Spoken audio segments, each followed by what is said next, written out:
내가 그놈들한테 한 게 얼만데 말이야. 너는 알잖냐? 있는 돈 없는 돈 탈탈 털어서 다 준 거. 뒷바라지를 그렇게 했는데 어떻게 아무도 부모를 책임진다는 사람이 없어. 네 엄마 아팠을 때도 말이야. 다들 요양원에 넣어야 한다고 그러다가 결국에는 요양원에서 네 엄마 눈 감았잖냐. 딸이라 네가 서운했던 거 다 안다. 근데 옛날엔 다 그랬어. 아들이 대를 이어받는 거니까. 나 죽으면 제사 지내줄 것도 아들이니까 말이야. 그래서 네가 마음이 안 좋았다면 이제는 좀 풀어라. 내가 살면 얼마나 살겠어. 이제 나는 너밖에 없다. 원희야, 단칸방에서 연금으로 근근히 살고 있는 애비가 불쌍하지도 않냐? 내가 자식이 셋인데 자식 키우느라고 한평생 갔는데 이렇게 비참하게 사는 게 말이 되냐? 돌아가세요. 원희야, 그러지 말고 지난 일은 잊고 우리 잘 지내보자. 역시 딸이 최고잖냐? 안 그러냐? 나는 많은 거 안 바란다. 아니요. 아무것도 바라지 마세요, 저한테. 오늘 이야기 속 주인공은 59세 성원희 씨입니다. 그리고 그녀의 친정 부모님에 관한 이야기입니다. 송 씨는 자라오면서 늘 나는 왜 여자로 태어났을까 하는 생각을 자주 하곤 했습니다. 오빠들처럼 남자였다면 좋았을 텐데 하고 말이죠. 부모님이 그렇게 생각하도록 만들었습니다. 아들은 집안의 기둥이니 대접받아야 하고 딸은 그 뒷바라지를 해야 한다고 했습니다. 그래서 송 씨는 성인이 되어서까지 부당한 일을 많이 당했죠. 결국엔 아들들에게 있는 재산 없는 재산 다 주고 딸은 출가외인이라며 뒷전이었던 친정부모님. 나이 들고 병드니 이제 와서 딸이 그리운 모양이었습니다. 아니, 아들들에게 외면당하니 그나마 마음 약한 송 씨에게 의탁하기로 마음먹은 듯 했습니다. 송 씨가 힘들 때는 그렇게 매정하게 끊어냈던 친정어머니 그리고 친정아버지. 정 씨는 남이라도 그렇게까지 냉정하지 못했을 그 모습들은 아직도 잊지 못하고 있었습니다. 더 이상 부모라고 생각하지 않기로 한 지도 이미 오래되었죠. 이제와 뻔뻔하게 부양할 것을 요구하는 걸 송 씨가 들어줄 이유는 전혀 없었습니다. 송 씨의 친정어머니는 80세가 넘어가면서 치매에 걸렸습니다. 수년 전에 다쳤던 허리까지 나이 들며 탈이 났는지 꼬부랑해지기까지 해서 언뜻 보면 90세도 넘어 보였습니다. 잘 걷기 힘들어서 보조기가 늘 필요했고 아버지의 도움이 없으면 일상생활이 무척 불편했습니다. 거기에 치매까지 날이 갈수록 심해지니 함께 사는 아버지가 견디기 힘들었을 것입니다. 아버지는 어머니에 비해 건강한 편이었지만 스스로 한몸 챙기기에도 힘든 연세였습니다. 그런데 어머니 병수발과 집안 살림까지 혼자 하기 힘드니 자식들의 도움이 필요했겠죠. 젊었을 적 꽤나 부유했던 걸 생각하면 충분히 도우미도 쓰고 편하게 살아야 했지만 그럴 수가 없었습니다. 이미 가지고 있던 재산을 다 자식들에게 주고 난 뒤였으니 말이죠. 그리고 그 자식에서 송 씨만은 예외였습니다. 송 씨는 위로 남자 형제가 둘이 있었습니다. 아들 둘의 막내딸 하나죠. 그러면 보통 막내딸이 사랑을 독차지했어야 하는데 송 씨의 집은 아니었습니다. 큰오빠가 결혼할 때는 아버지가 시골에 있는 밭을 팔아서 서울에 40평짜리 아파트를 사주었습니다. 그리고 둘째 오빠가 결혼할 때도 큰아들만큼은 아니더라도 몇 억짜리 집을 마련해 주었죠. 또 두 아들들이 사업한다고 몇 번 재산을 말아먹었는데도 사업 자금을 꾸준히 대주었던 것으로 알고 있습니다. 자, 이거 결혼 자금으로 써라. 송 씨의 결혼을 앞둔 어느 날 아버지가 송 씨를 앉혀두고는 통장을 건넸습니다. 감사해요. 그걸로 혼수 넣어? 통장을 열어보니 정확히 2천만 원이 찍혀 있었습니다. 송 씨가 당황해서 뒷장을 넘겨보아도 빈 페이지 뿐이었습니다. 아버지, 왜? 정리야! 송 씨의 반응에 아버지가 인상을 찌푸렸습니다. 다른 때 같았으면 얼른 꼬리를 내렸겠지만 송 씨도 억울했습니다. 물론 오빠들 모두 집을 해줬으니 송 씨도 기대를 했습니다. 그런데 통장에 적힌 금액을 보니 그건 아무래도 좋았습니다. 송 씨가 놀란 데는 다른 이유가 있었습니다. 제가 여태까지 드린 월급은요. 어머니가 돈을 관리해 준다며 송 씨가 취직한 이후로 용돈만 제외하고는 전부 어머니한테 주었습니다. 나중에 시집 갈 때 목돈으로 준다는 말을 찰석같이 믿고는 그 말에 따랐습니다. 집은 둘째 치고서라도 어째서 송 씨가 준 월급조차도 다 돌려받지 못한 것인지 이해가 가지 않았습니다. 너 먹고 자고 하는 건 어느 정도 빼야 맞지 않겠냐? 기가 막혔습니다. 그리고 여자는 딱 그 정도만 가져가면 되는 거야. 혼수 넣을 정도면 충분하지. 오빠들은 집 사주셨잖아요. 뭐? 집은 남자가 하는 거고 말이야. 왜? 그놈은 집도 한 채 못 해온대냐? 그러면서 사위될 놈이 마음에 안 든다며 혀를 찼습니다. 서러워서 눈물이 났습니다.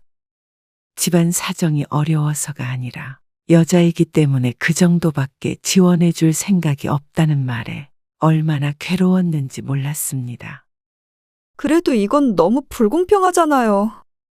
불공평하긴. 내가 왜 남의 집 아들한테 집을 사줘야 돼? 그렇게 따지면 며느리는 남 아니에요? 며느리는 우리 집 식구가 되는 거고, 제가 아버지 딸이잖아요. 너는 출가외인이라는 말도 모르냐? 너는 그 집 식구 되는 거야.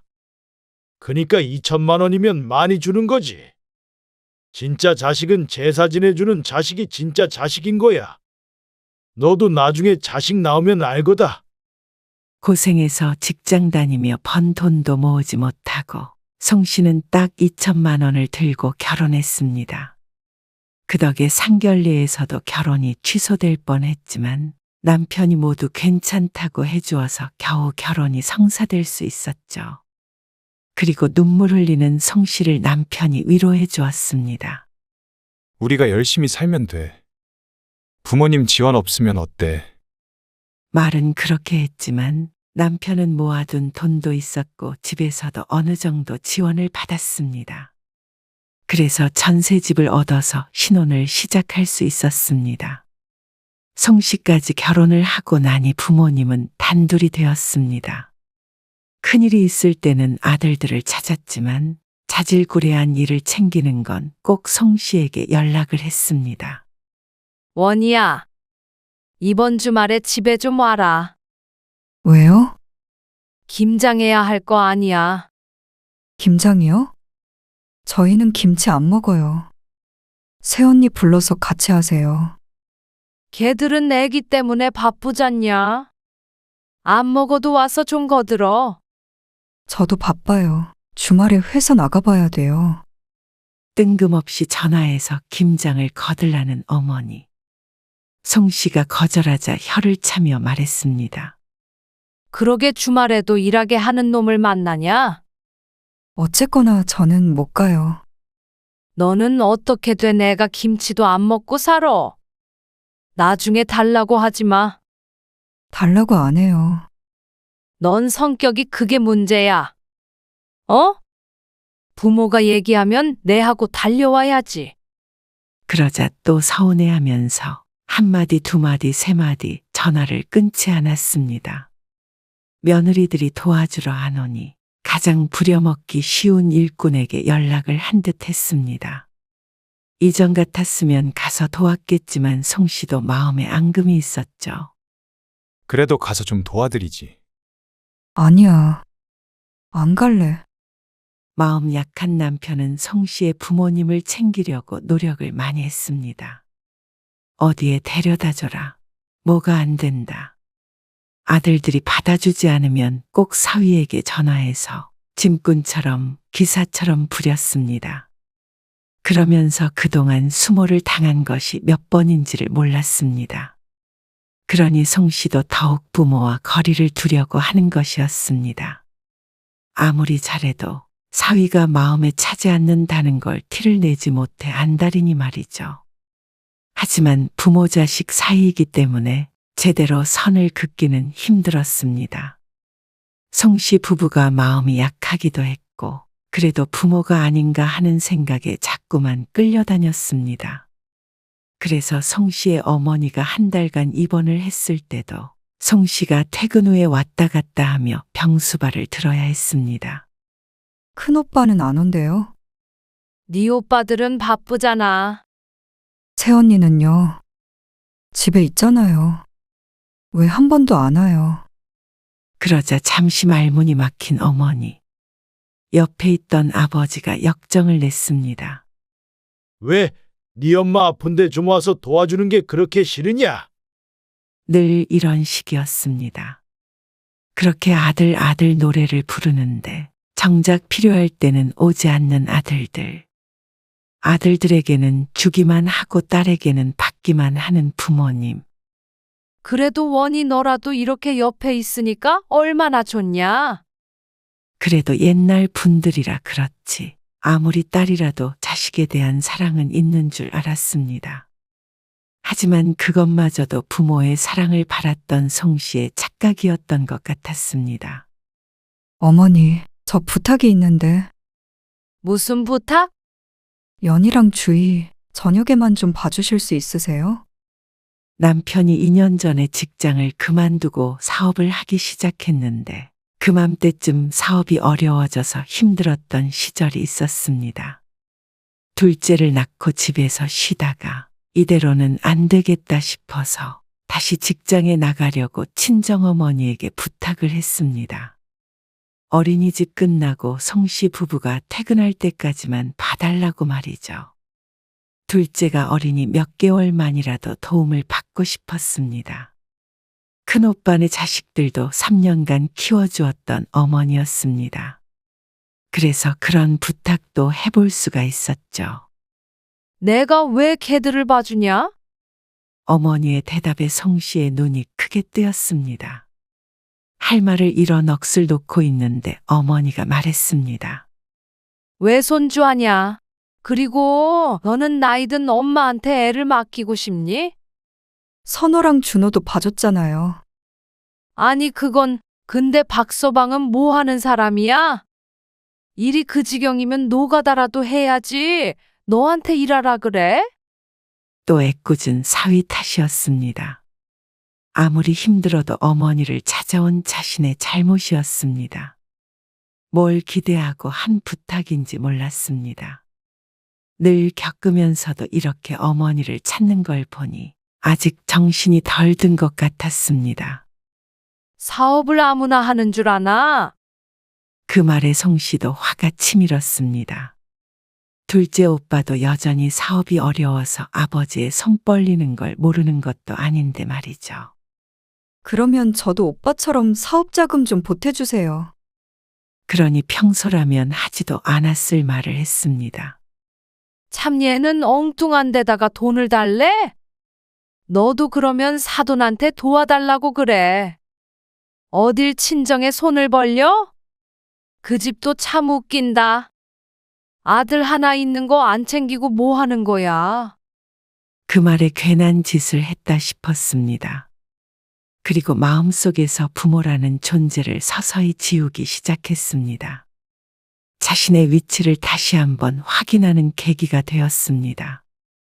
본전도 못 찾고 돌아온 뒤에 송 씨는 일하며 애 키우며 몸이 부서져라 살았습니다.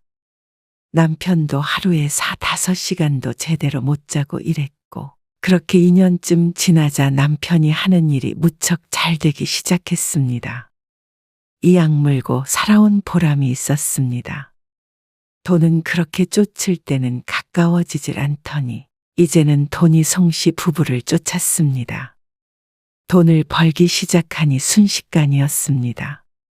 그렇게 몇 년 고생하자 송씨 부부는 처음으로 내 집 마련을 할 수 있었습니다.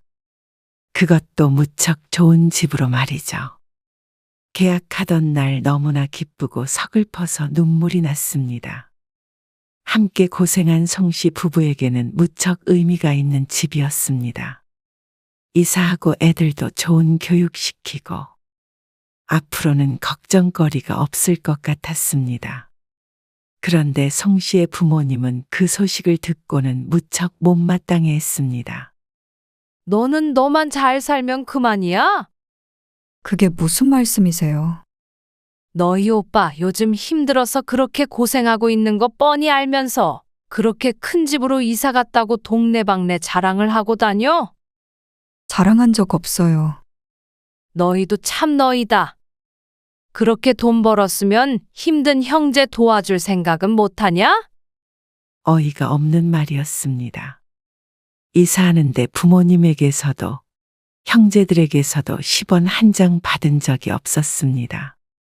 남편의 사업이 힘들 때도 도움을 요청하는 걸 매정하게 거절했던 것도 부모님이었고 말이죠. 그리고 너는 큰오빠네보다 큰 집에서 살고 싶니? 어떻게 동생이 돼서 오빠 길을 그렇게 죽여? 무슨 이런 논리가 있는지 몰랐습니다. 사촌이 땅을 사면 배가 아프다는 말은 들었지만 친자식이 집을 샀는데 부모가 배 아파할 수가 있는지 어처구니가 없었습니다. 너희 새언니가 전화 와서는 얼마나 하소연을 하든지 내가 민망해서 혼났다. 그냥 온 가족에게 송씨 부부는 눈엣 가시인 듯 했습니다. 축하까지는 바라지도 않았지만 저주라도 하는 듯한 말에 힘이 쭉 빠졌습니다. 왜 굳이 전화까지 해가면서 이런 말을 하는지 속상했죠. 송씨가 대꾸하지 않자 한참을 푸념하다 전화를 끊었습니다. 그리고 나중에 들려온 말에 의하면 부모님이 살던 집에 대출을 받아서 큰오빠네가 이사를 했다고 한 듯 했습니다. 자세한 건 모르겠지만 나중에 부모님을 모시고 살게 될 가능성이 크니 그런 것이 아닌가 생각했죠. 하지만 인생에서 좋은 일이 있으면 나쁜 일도 항상 같이 따라오는 것 같았습니다. 그래도 다행이야. 일찍 발견해서 수술만 하면 괜찮을 거라잖아. 수술 잘못되면 어떡해? 그럴 리가 있어? 의사 선생님이 우리보다 잘 아시겠지.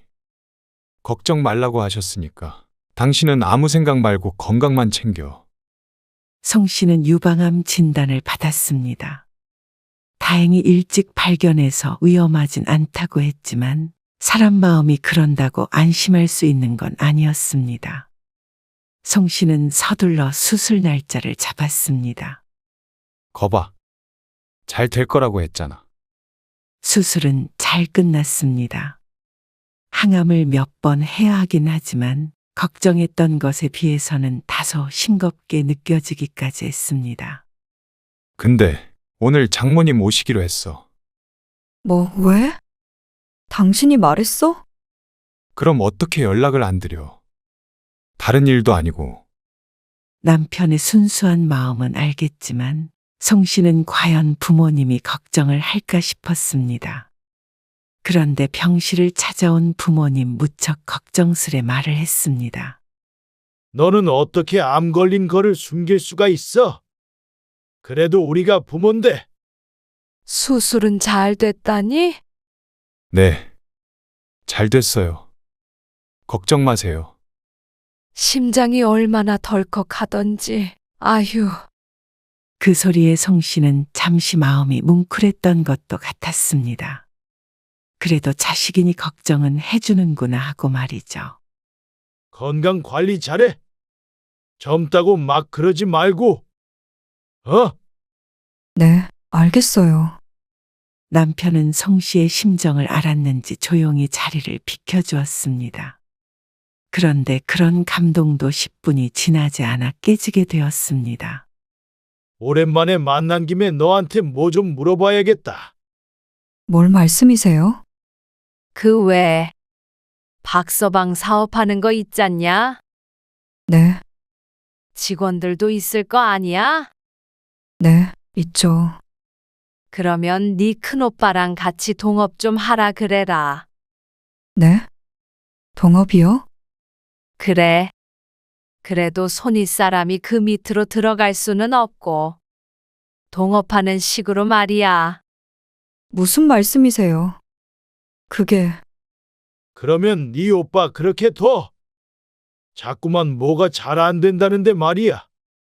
걔가 날개만 달아주면 호를 날 수가 있는 앤데 아직 때를 못 만났잖아.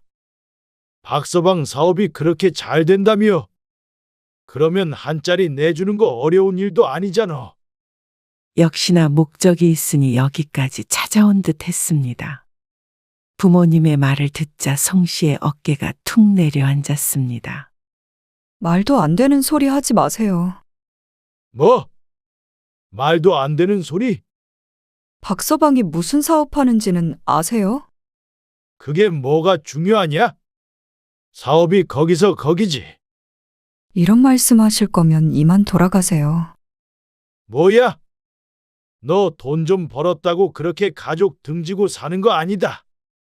박서방이 아니었으면 평생 우리 안 보고 살았을 거야. 가족끼리 그러는 거 아니다. 잘 되면 다 나누고 살아야지. 이제는 안 보고 살고 싶어요. 암 걸려서 수술한 딸한테 한다는 말이 고작 아들 취직이에요. 어머니 아버지는 저는 눈에 안 보이시죠? 가족끼리 그러는 거 아니라고요? 그러면 그동안 저한테 해준 건 뭐예요? 어머니 아버지나 오빠들이 저한테 뭘 해줬는데요? 뭐? 너 시집은 공짜로 갔냐? 2천만 원이요? 그러면 제가 드린 월급은요? 전 제 돈 받은 거예요. 너 키워준 거는 생각 안 하냐? 이래서 딸들 키워봐야 다 소용없다고 그러는 거야. 시집 가면 끝이거든. 딸이라고 구박하고 차별하고 그랬던 건 기억 안 하시죠? 마음이 다 똑같을 수는 없다고 치더라도 최소한 드러내지는 말았어야죠. 아들 둘이나 있으면서 딸은 왜 낳았냐고 제가 물은 적 있죠. 그때 뭐라고 그러셨어요? 딸인 줄 알았으면 안 낳았을 거라고 그러셨죠. 기억도 안 나는 말을 해? 얼른 가세요. 다시는 안 보고 살았으면 하네요. 성 씨는 남편을 불러서 부모님을 병실에서 쫓아냈습니다. 그리고 전화번호도 바꿔버렸습니다. 남편 휴대폰으로도 부모님을 차단했습니다. 성 씨는 퇴원 후에 빠르게 회복했습니다. 항암은 힘들었지만 죽지 않는다는 사실에 감사했습니다. 부모는 잃었지만 성 씨의 인생에 그 뒤론 잘 되는 일뿐이었습니다. 건강도 되찾았고 남편의 사업은 더욱 잘 됐고 그만큼 아이들은 잘 교육시키며 살 수 있었습니다.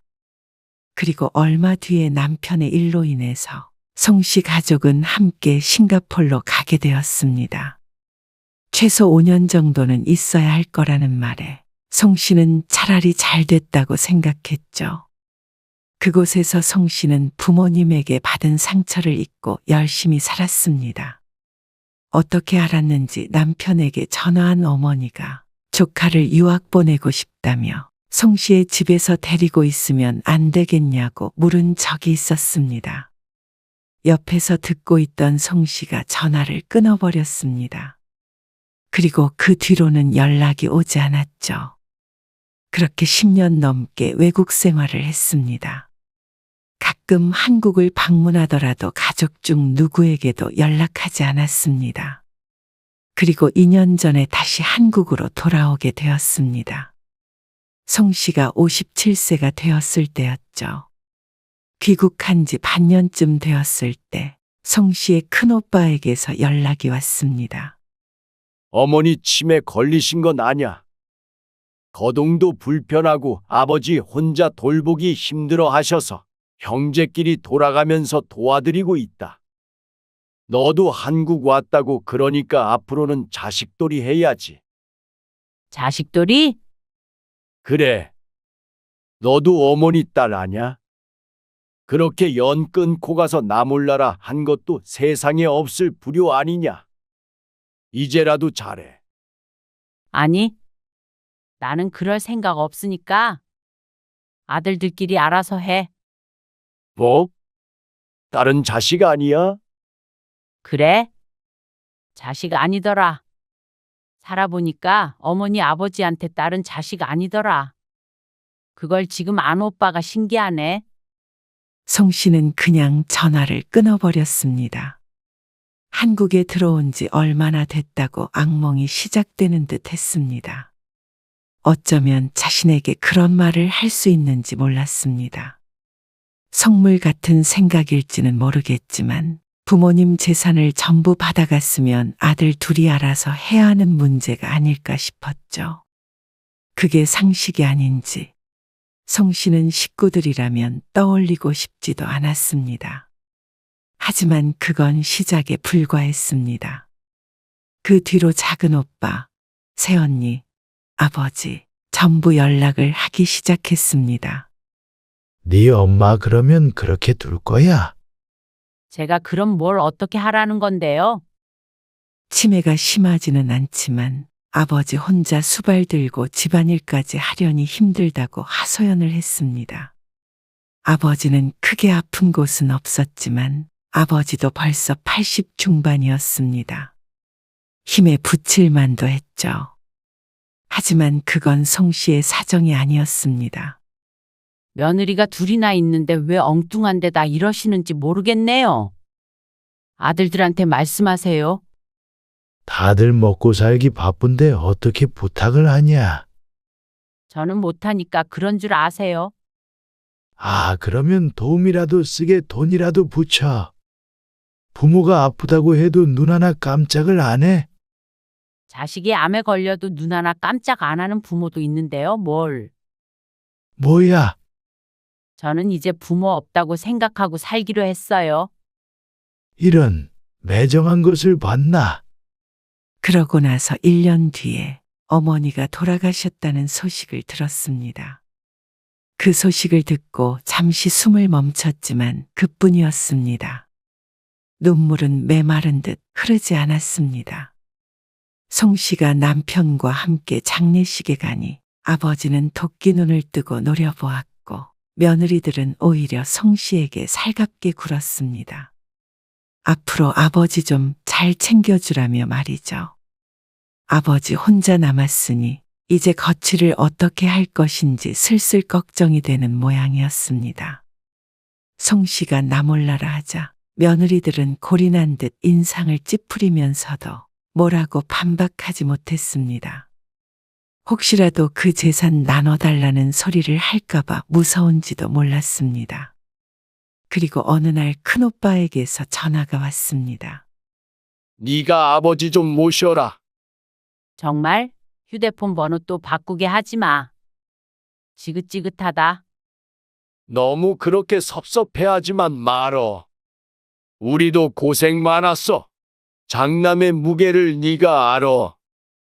무슨 고생을 어떻게 했는지 모르겠는데. 세상에 고생 안 하고 사는 사람이 어디 있어. 그래. 너 왜 그러는지 우리가 다 알아. 나라도 서운했을 거야. 아버지 모시는 대신에 너한테 지금 아버지 사시는 아파트 그거 줄게. 그 말에 송 씨는 우스운 말을 들었다는 듯이 피식 웃었습니다. 그거 담보로 돈 빌려서 오빠 큰 집으로 이사했던 거잖아. 그러자 큰오빠가 말을 멈췄습니다. 설마 모르는 줄 알고 그랬던 것인지 기가 막혔습니다. 참 사람 안 변한다 싶었습니다. 차별한 부모도 부모지만 그걸 당연하게 여겼던 아들들이었습니다. 그래놓고는 다늙은 부모 부양하기 싫어서 사기를 치려는 행태의 치가 떨렸습니다. 그 집에 대출이 없다고 하더라도 아니 그런 집 열채를 줘도 싫어. 다시는 전화하지 마.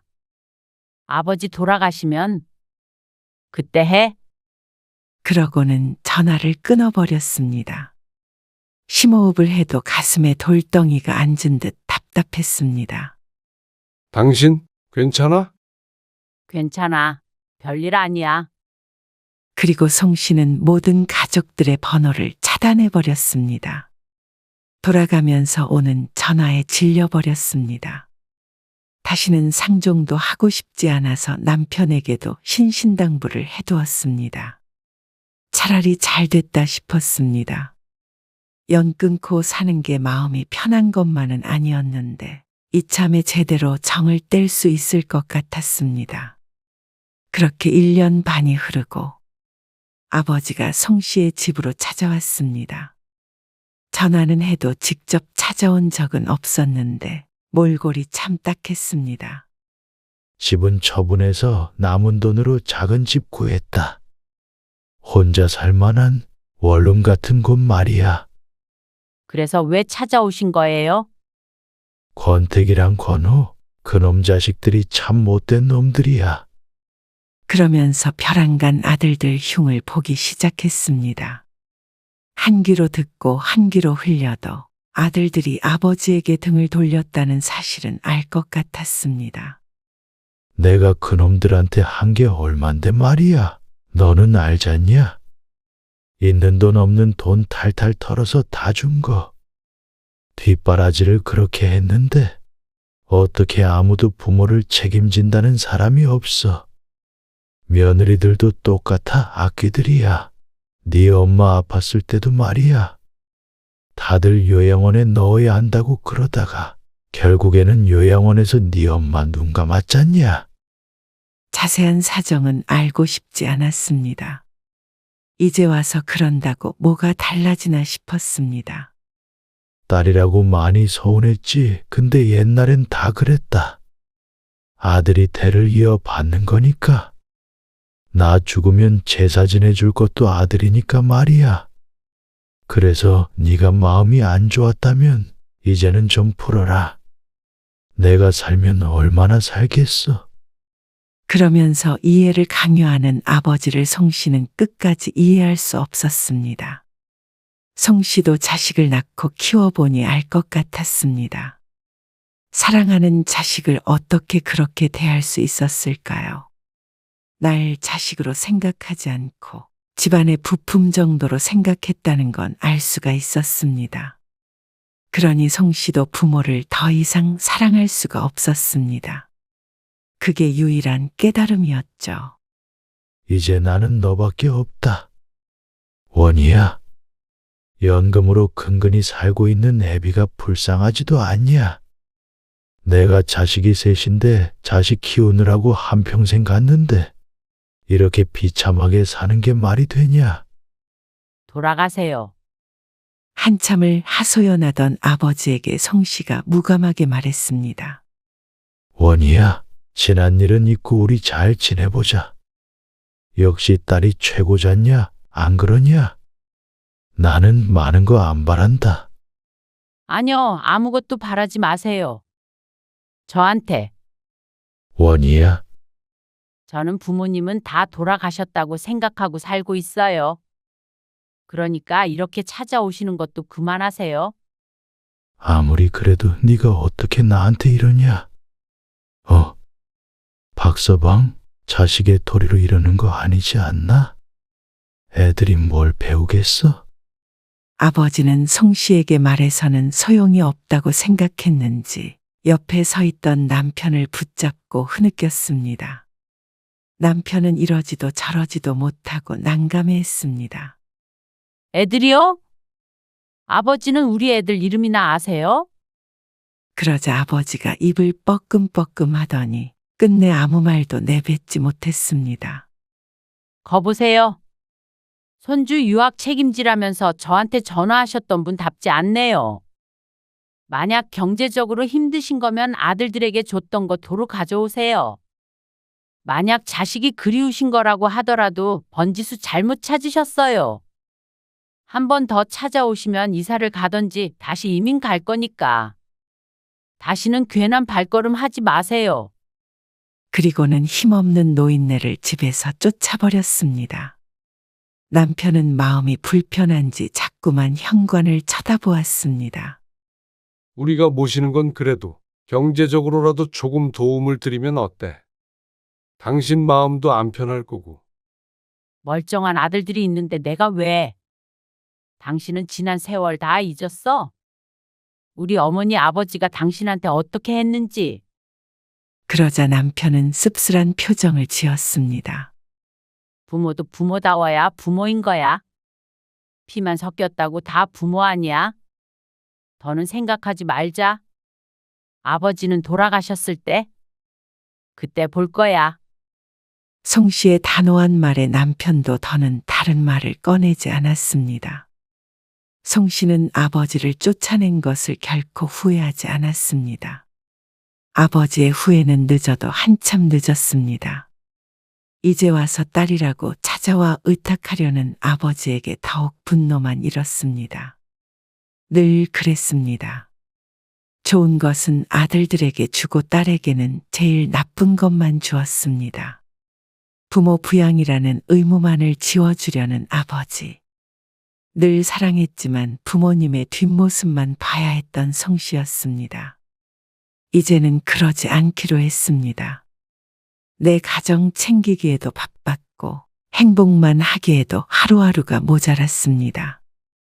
송 씨 집안 사정은 그쪽 떼를 이을 자식들에게 맡기고 송 씨는 자신의 가족만 생각하기로 했습니다. 그리고 이내 아버지에 대한 생각을 지워버렸습니다.